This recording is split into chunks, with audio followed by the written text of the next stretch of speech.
मुंबईमध्ये पुन्हा एकदा मराठी माणसाला हीन वागणूक मिळाली असं समजतंय।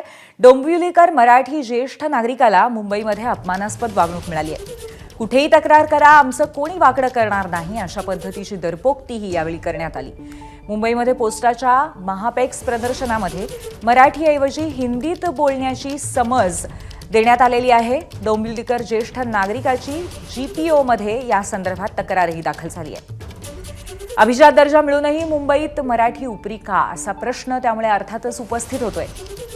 मराठी बोलण्याच्या शासन आदेशाला पोस्ट कर्मचाऱ्याकडनं स्केराची टोपली कशी काय दाखवण्यात आली असाही मोठा प्रश्न आता विचारला जातोय। मी काउंटर नंबर 32 वर गेलो आणि मला मराठीत बोलण्याची सवय असल्यामुळे मी मराठीत सांगितलं की मला अमुक अमुक साहित्य हवं आहे। तर त्यावर त्या क्लार्कने मला सांगितलं हिंदी में बात करो। मतलब क्यों, आप महाराष्ट्र में रहते हो ना, तो आपल्याला तुम्हाला मराठीत बोलायलाच लागेल। माझ्याकडे मागे काही लोक होते ती पण मराठीत बोलत होती। नंतर त्याने असा पवित्रा घेतला कि आप अगर हिंदी में नहीं बोलोगे तो हम बात नहीं करेंगे आपके साथ, आपको हिंदी में बात ही करनी ही पड़ेगी। ज्येष्ठ नागरिकाबरोबर झालेली ही घटना नक्कीच चिंताजनक आहे।